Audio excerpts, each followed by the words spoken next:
তোমরা নীল দাদার এই ভিডিওটা দেখো, তারপর আমরা এই ভিডিওর কিছু ফানি কমেন্টস পড়বো।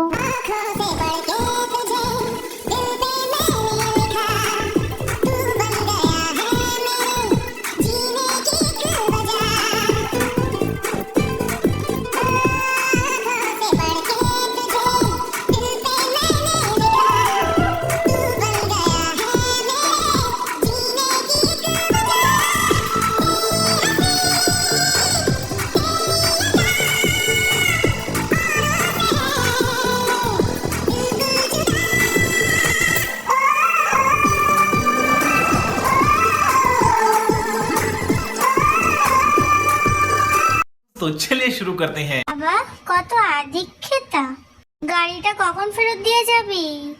অ্যাক্টিংটা ভালো হয়নি দাদা, নাটক কম করো প্রিয়।